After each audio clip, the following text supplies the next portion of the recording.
Very good morning students. कैसे हो बच्चों आप लोग सब। तो आज एक नया पोएट्री करेंगे, नया पोम जो द शेड करके है, जिसने किसने लिखी है, फ्रैंक फ्लिन ने लिखी है। पहला जो पोम शुरू करने से पहले एक छोटा सा एक पैराग्राफ दिया है, वो पढ़ेंगे, फिर पोम पे आगे बढ़ेंगे। Do you know what is a shed is?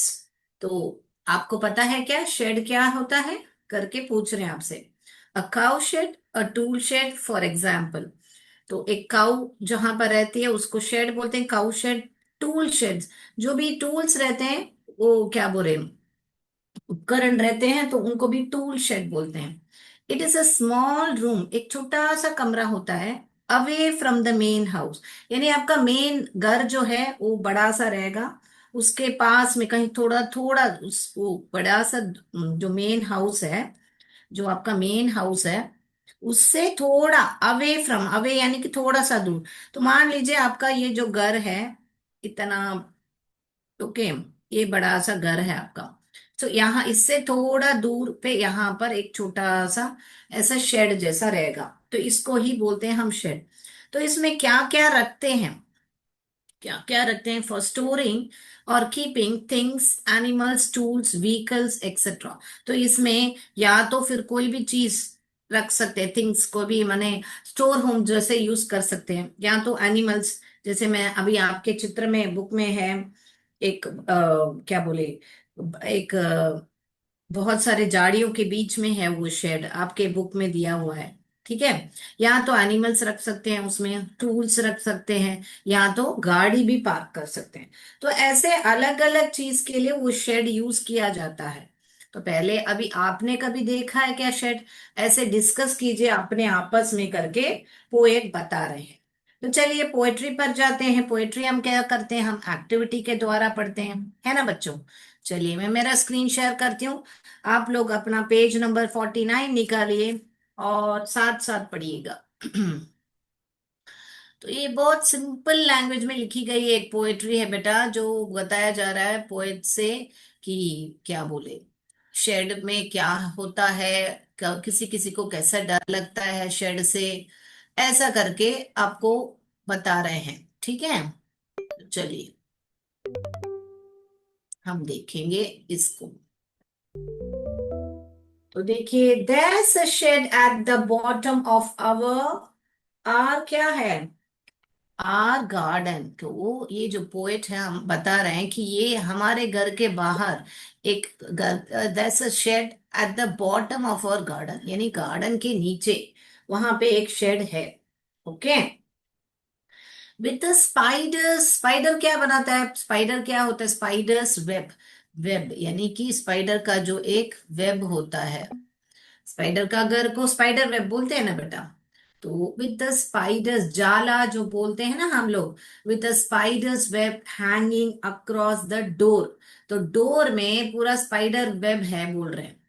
The hinges are dash and dash in the wind. hinges यानी कि क्या बच्चों, hinges यानी कि डोर के साथ जो अटैच्ड होते हैं उनको ही hinges बोलते हैं। ये सब मैं आपको मीनिंग दिखाऊंगी, ये वेब, ये शेड, ये hinges, ये सारा मैं आपको मीनिंग्स दिखाऊंगी। ओके, आप पोएट्री पहले पढ़िए, फिर आपको कॉन्टेक्स्ट समझ में आएगा कि hinges, the hinges are dash and dash in the wind.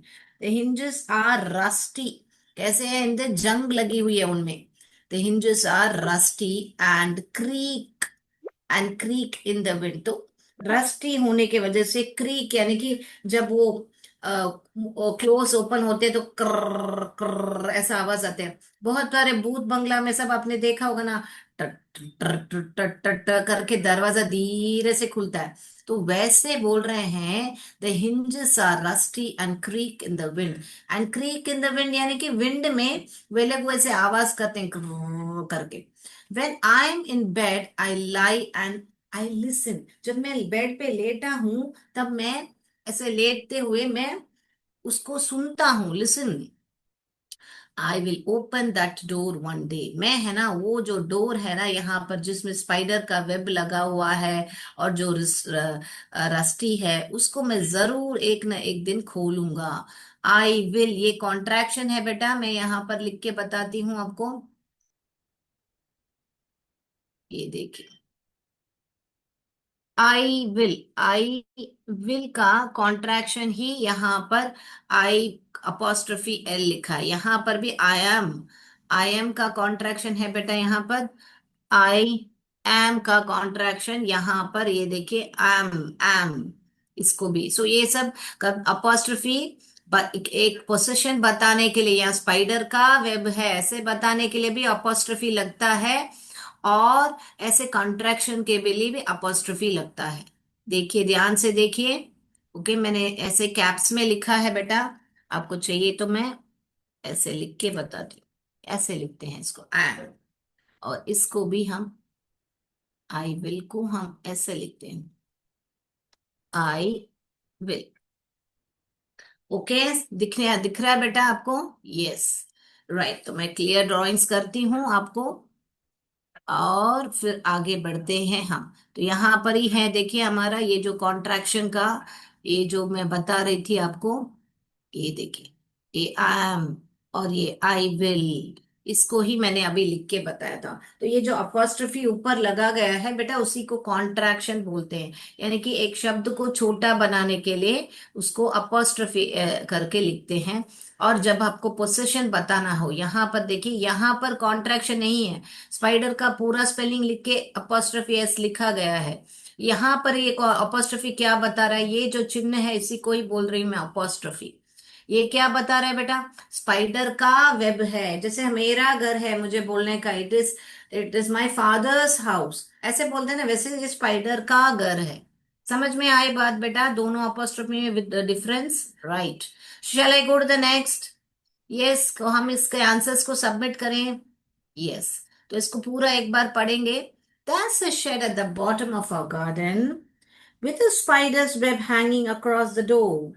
The hinges are rusty and creak in the wind. When I'm in the bed, I lie and listen. I will open the door one day. तो मैं एक दिन खोल के ही रहूंगा। अगले stanza पे जा रहे हैं बेटा। अगला स्टैंसर आपका पेज नंबर 49 में है, ये 48 में था। Okay. There's a dash window around the side. There's a dash window around the side. There is a dusty window. कैसे विंडो है? बहुत धूल पड़ी है उस ओल्ड विंडो पे, जो पुरानी विंडो है उस पर धूल है। With dash cracked panes, यानी कि 3 cracked panes, 3 क्रैक्स हैं उस ग्लास पेन में, with 3 cracked panes of glass. Okay, cracked pains of glass मैं आपको चित्र दिखाऊंगी बेटा। तो 3 क्रैक्ड पेन्स ऑफ ग्लास है विंडो में। I often think that someone dash at me, मेरे को हमेशा मैं सोचता हूँ कि कोई तो है मुझे घूर रहा है, स्टारिंग एट मी, कोई तो मुझे घूर रहा है। किससे? इस विंडो से मुझे घूर रहा है। ईच टाइम दैट आई पास, हर बार जब मैं गुजरता हूँ, पास माने यहाँ पे पास फेल वाला नहीं है, हर बार जब मैं गुजरता हूं वहां से, तो मुझे ऐसा लगता है कि कोई तो मुझे घूर के देख रहा है, स्टारिंग। आई विल, वापस देखिए contraction, I will dash through the window, I will pep through the window one day. तो मैं है ना उस विंडो से जो टूटी हुई है, उससे मैं जरूर झांक के देखने वाला हूं कि कौन है। तो पहला स्टैंजा में क्या बता रहा है, I will open the door one day, door की बात कर रहा है कि मैं एक दिन ना एक दिन मैं वो डोर खोलूंगा। और यहाँ पर क्या बात की जा रही है बेटा, I will pep through the window one day, कि मैं है ना विंडो से मैं झांकूंगा, पीप यानी कि झांकूंगा, वहां पे खोलूंगा, यहाँ पर झांकूंगा, झांक के मैं देखूंगा कि अंदर कौन है करके, राइट। अगला जाए हम। तो यहाँ पर राइमिंग वर्ड्स भी देख लीजिए बेटा। यहाँ पर साइड, यहाँ पर ग्लास आ रहा है, देखिए ग्लास, ग्लास पास, ये देखिए ग्लास पास आ रहा है, राइट। तो यहाँ पर ये राइमिंग वर्ड ही है। ओके, तो हर स्टैंजा में राइमिंग वर्ड नहीं यूज किया गया है, जहां जहां यूज किया गया है मैं बता रही हूँ आपको, राइट। तो हम आंसर सबमिट करेंगे। अगला स्टैंजा पर जा रहे हैं। तो my brother says there's a ghost in the shed, my brother says there's a ghost in the shed, कि मेरा भाई है ना बोलता है कि एक भूत रहता है वो शेड में, ऐसा करके मेरा भाई बोलता है। ऐसा होता है ना बेटा, कभी भी बड़े ऐसा करते हैं जब आपको डराने के लिए कि भूत आ जाएगा जल्दी सो जाओ, या वॉचमैन आ जाएगा जल्दी सो जाओ, या फिर ऐसा बोलेंगे कि आपको उनको लगता है कि अगर वो आप वहां जाओगे तो वहां पर खतरा है, तो ऐसे बोल के डराते हैं कि वहां पर भूत है, यहाँ वहां पर कोई एनिमल रहता है जिस एनिमल से आपको डर लगता है, तो आप जाओगे नहीं, है ना, छिपकली है, ऐसे बोल के कभी कभी ऐसे डराते हैं। तो ऐसे है ना, उनके भाई यानी कि फ्रैंक फ्लिन के भाई जो है उन्हें बोल के रखा था, my brother says there's a ghost in the shed who hides under the rotten floorboards। rotten floorboards तो क्या बेटा? rotten फ्लोर यानी कि जमीन, तो वहां पर सब मोस्टली वुड के फ्लोर्स बने रहते हैं, तो वो भी सड़े हुए थे। वो शेड में जो फ्लोर्स थे वो भी सड़े हुए थे, रॉटन यानी सड़ा सड़ना। And if I ever dare to set foot inside, foot अगर मैंने कदम रखा अंदर, फुट इनसाइड अगर मैंने डेयर यानी कि मैंने अगर मैंने हिम्मत की कि कदम रखने का अंदर, फिर क्या हो जाएगा? He will jump out and chop of my head. He will माने यहाँ पर कौन बेटा? ये ही विल की तो ब्रदर की बात नहीं की जा रही है, ये जो गोस्ट है ना, ये गोस्ट को ही करके बताया जा रहा है, ही विल जंप आउट। तो वो जो भूत है ना वो जंप करके उसको काट देगा, चॉप यानी कि चॉप ऑफ माई हेड, किसको चॉप करेगा? उसके हेड को चॉप कर देगा। तो कैसे डरा के रखा है, ऐसे डराना चाहिए क्या बेटा?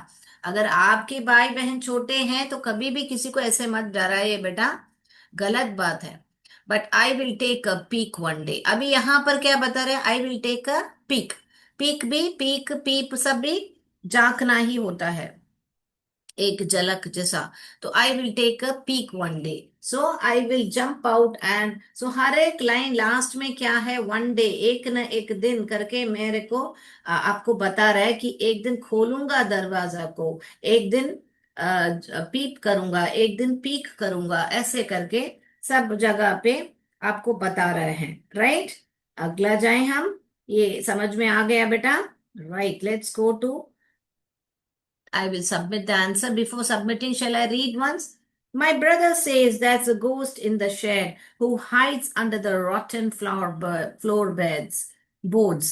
And if I ever dare to set foot inside, I will jump out and chop off my head. He will jump out and chop off my head. But I will take a peek one day. Right. तो मैं submit कर रही हूँ, हो गया? Right. अभी अगला fourth stanza जो कि लास्ट स्टैंसर आपके बुक में है वो पढ़ेंगे। चलिए। आई know that there isn't really a ghost, कि मुझे मालूम है कि यहाँ पर कोई गोस्ट नहीं है, रियली यानी कि सच में कोई गोस्ट नहीं है। My brother tells lies to keep the shed for his den. अभी यहाँ पर डेन, हम बोलते हैं ना ये उसका अड्डा है करके, आपने सुना होगा हिंदी में कि ये उसका अड्डा है। बहुत सारे घरों में ये रूम मेरा भाई का है, ये मेरा रूम है, अलग अलग रूम्स रहते हैं, तो मैंने बोलते ये मेरा अड्डा है, बोलने का मतलब है। तो वो बोल रहे हैं I know that there is really isn't a ghost, कि मुझे मालूम है कि गोस्ट नहीं है। मेरा भाई सिर्फ उस शेड को वो अपना अड्डा जैसे यूज कर रहा है, to keep the shed for his den, यानी कि उसके यूज के लिए वो रख रहा है। वो नहीं चाहता कि मैं वहां पे आऊं, इसलिए मुझे झूठ बोल के रखा है कि वहां पर गोस्ट है करके। वो समझ गए हैं हमारे Frank Flynn. There isn't any one staring और मेकिंग नॉइज, तो बोल रहे कोई नहीं है वहां पे जो मुझे घूर रहा है या मुझे स्ट्रेंज नॉइज कर रहा है, मुझे मालूम है करके। एंड उसके बाद में क्या बता रहे? And the spider has gone from the web, तो यानी कि and the spider has gone from the, तो कोई तो अंदर गया होगा ना, तभी तो वो स्पाइडर वेब से चला गया है। Since I don't know when, तो मुझे पता नहीं है कब से। I will go into the shed one day soon, but not just yet. तो मैं जाऊंगा जरूर एक दिन उसके शेड के अंदर। गो इनटू, यहाँ पर खोलना झांकना की बात नहीं, भैया सीधा अंदर जाने की बात कर रही है, जल्दी ही, soon but not just yet, पर अभी नहीं करके बता रहे हैं। ओके बेटा। राइट, तो हम अभी सबमिट करें आंसर्स को। राइट, आंसर्स को सबमिट करते हैं, फिर फुल पोम हम एक बार पढ़ेंगे।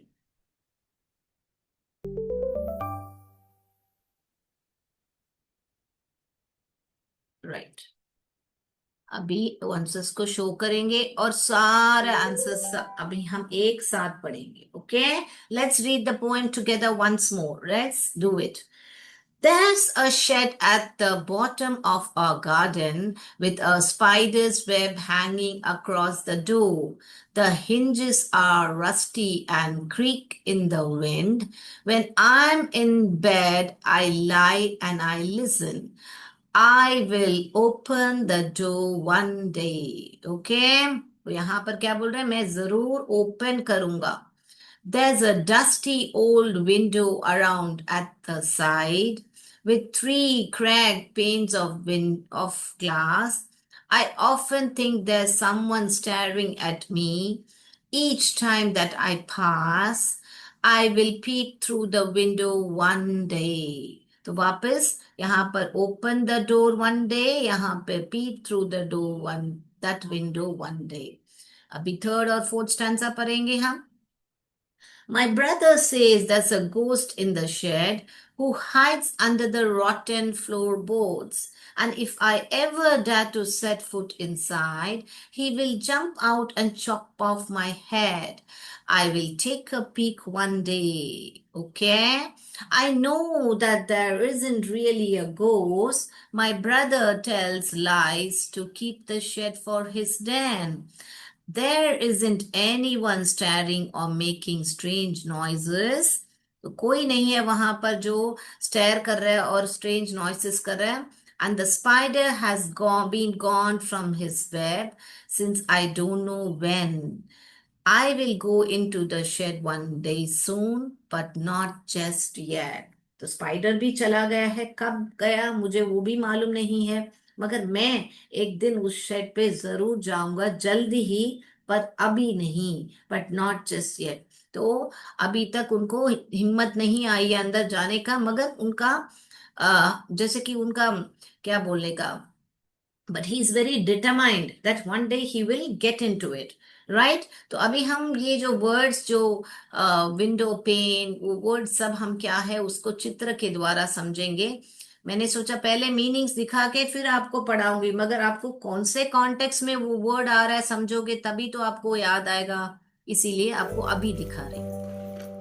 तो हमने पढ़ा था रॉटन फ्लोर बोर्ड्स, तो कहाँ पढ़ा था हमने, थर्ड स्टैंडर्ड में पढ़ा था कि गोस्ट गोस्ट है उस शेड में। मेरे भाई ने कहा था who hides under the rotten floor boards, कि ये देखिए ये है रॉटन फ्लोर बोर्ड्स। तो फ्लोर का जो बोर्ड्स होते हैं उनके नीचे ये जो भूत है छुपा हुआ है करके उनके भाई ने कहा था। अभी समझ में आ रहा है आपको कॉन्टेक्स्ट?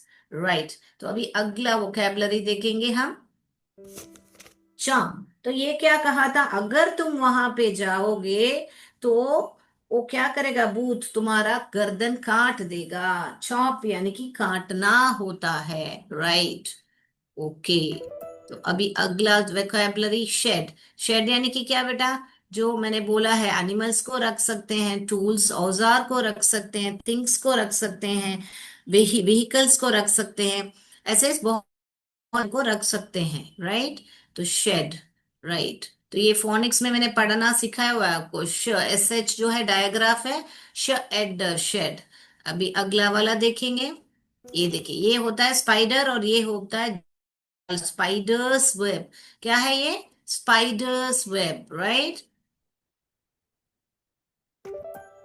अगला हिंजेस, दरवाजे पे लगे रहते हैं, इनकी ही बात कर रहे हैं हमारे पोएट जो है फ्रैंक फ्लिन जो है, कि इन पर जंग लगी रहती है और ये जब बंद खुलते हैं तो क्या होता है, क्रीक आवाज, टट टट टट टट टट टट टट टट टट ऐसे करेगा, आवाज खुलता है ना दरवाजा ऐसा। तो इनको ही बोलते हैं हिंजेस, जो दरवाजे को ज्वाइन करने के लिए ये हिंजेस जो है, जब अगर इनमें जंग लग जाती है तो ऐसी क्रिक क्रिक आवाज आती है। तो इसमें हमेशा तेल डाल के रखने से, ग्रीस करके रखने से दरवाजे में आवाज नहीं आएगी।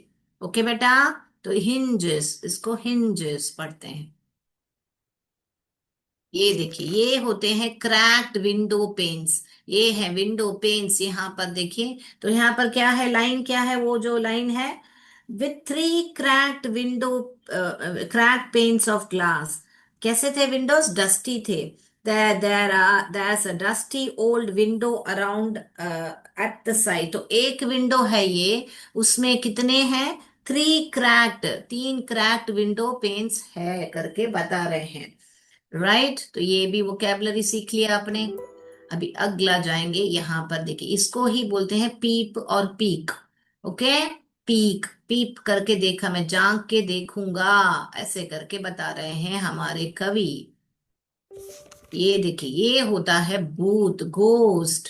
ऐसा भूत, भूत कोई होता नहीं है बेटा रियल लाइफ में। भूत नहीं होते हैं, भूत प्रेत सब नहीं होते हैं, ऐसे ही डराने के लिए बोलते हैं।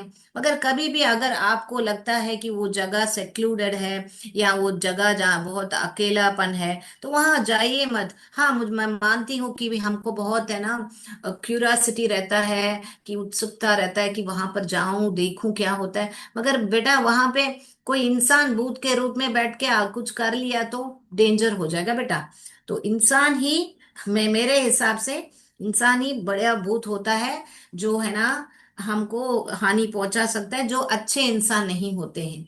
सब इंसान खराब नहीं होते हैं, मगर कोई कोई ऐसे होते हैं ना बेटा, जिनको हम चोर ऐसा सब नाम देते हैं, तो ऐसे इंसान रहते हैं बेटा। तो उनसे परे रहिए, be safe, don't get excited. और भूत, मैम ने बोल दिया भूत सब नहीं है इसलिए मैं अकेला जाऊंगा, नहीं, अकेला नहीं जाने का बेटा। कहीं भी पेरेंट्स के साथ जाओ, और सेफ रहिए, सुरक्षित रहिए। Okay, right. So we have done with the vocabulary also. You can just note it down if you want to. And now we are going to learn some extra things today, right? So rotten floorboards, chop, shed, spiders web. उसके बाद में हमने ये सारे vocabulary, hinges, cracked window panes, peep and ghost देख लिया बेटा। All right. So now we are back onto the board. I will explain to you some things and then we will come back.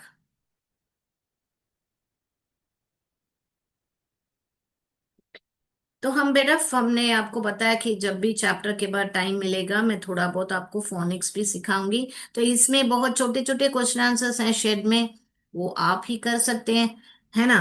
आपको सिर्फ पूछा है कि speaker कौन है पोम का, कि इज शी और ही अफ्रेड और क्यूरियस और बोथ, कैसे हैं वो, कि वो डरते नहीं है मगर थोड़े बहुत क्यूरियस हैं, और थोड़ा बहुत डर भी है। तो ये सब आप ही लिख सकते हो, ज्यादा सवाल नहीं है। तो आज हम क्या करेंगे, आपको आज एक फोनिक्स रूल सिखाएंगे।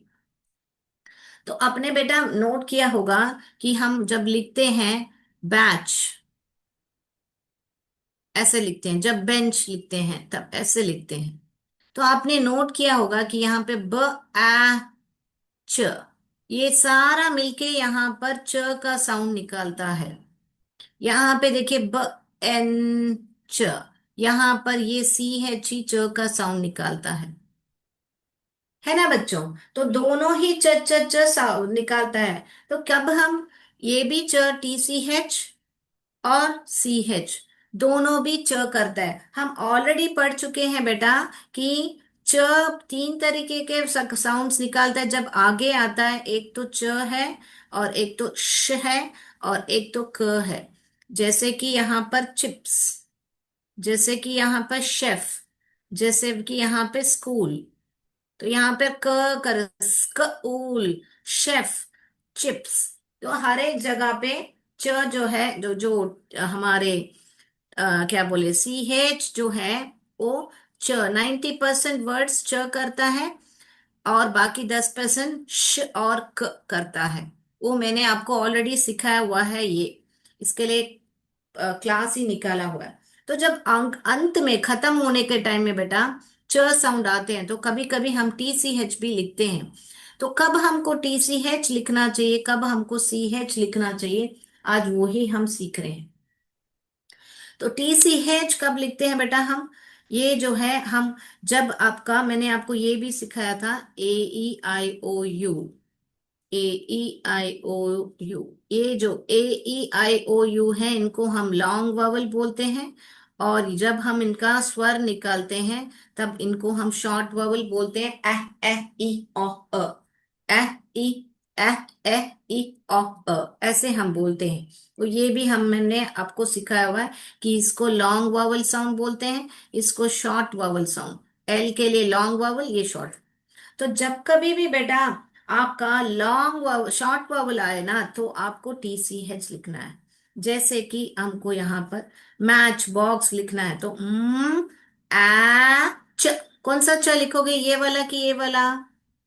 ये वाला लिखोगे, क्योंकि यहाँ पर देखिए, यहाँ पर शॉर्ट वावल साउंड आया, शॉर्ट वावल साउंड आया तो आपको ये वाला लिखना है,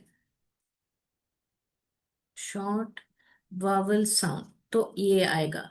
अगर लॉन्ग वावल साउंड आया तो,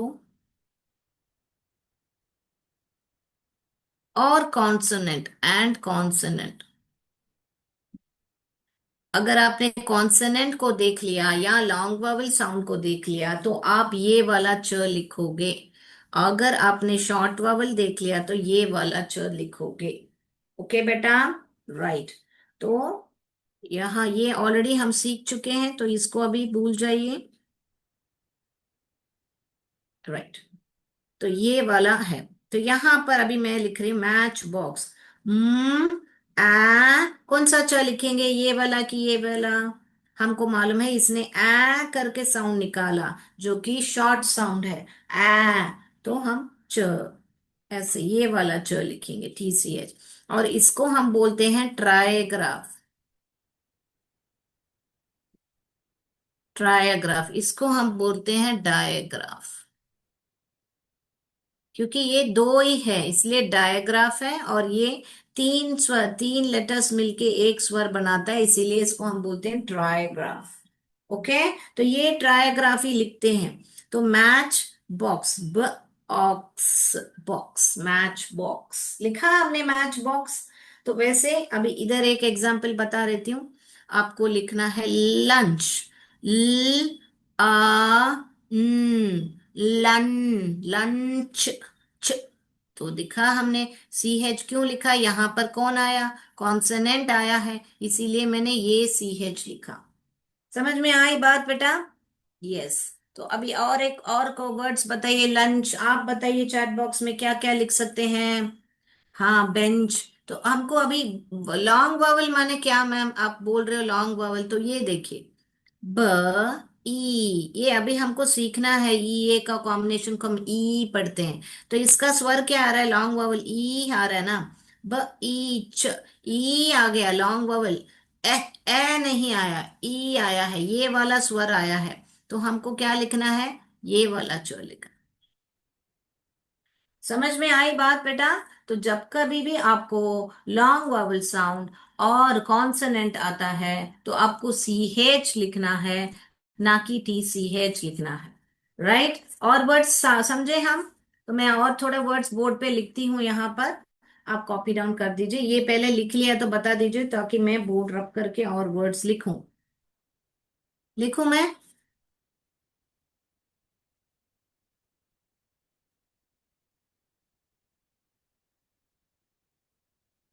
चलिए,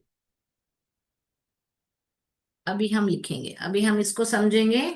टी सी एच और सी एच, अगले क्लास में हम एक्टिविटी भी करेंगे इस पर। ओके, तो अभी हम आज इसको पढ़ेंगे और समझेंगे। तो टी सी एच का हम बहुत सारे वर्ड्स हैं, जैसे कि फ ए च, फेच। अभी मैं आपको एक वर्ड देती हूँ, आप लिखिएगा। आपको लिखना है किचन, किचन। आप कैसे लिखोगे?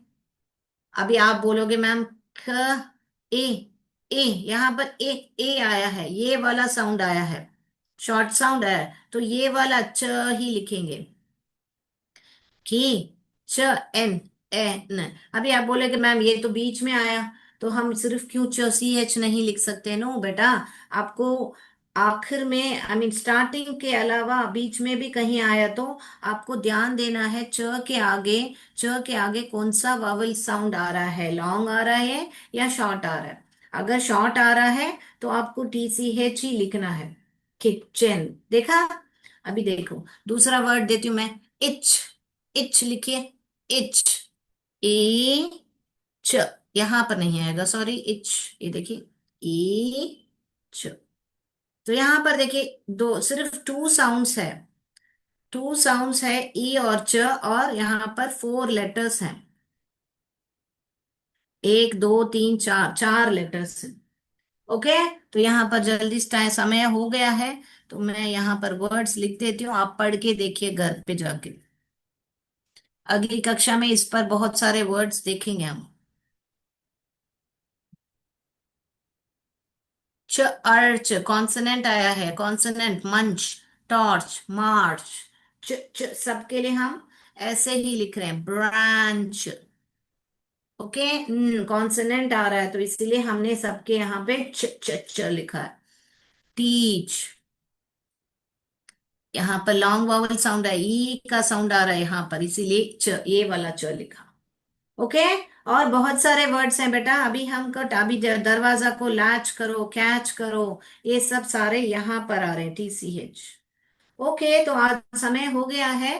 तो अगली कक्षा में और मिलेंगे, और ऐसे बहुत सारे रूल्स भी फोनिक्स में भी हम सीखेंगे साइमल्टेनियसली। हम क्लास भी पढ़ेंगे। जय विद्या शक्ति, जय भारत, जय हिंद। धन्यवाद। Thank you sir.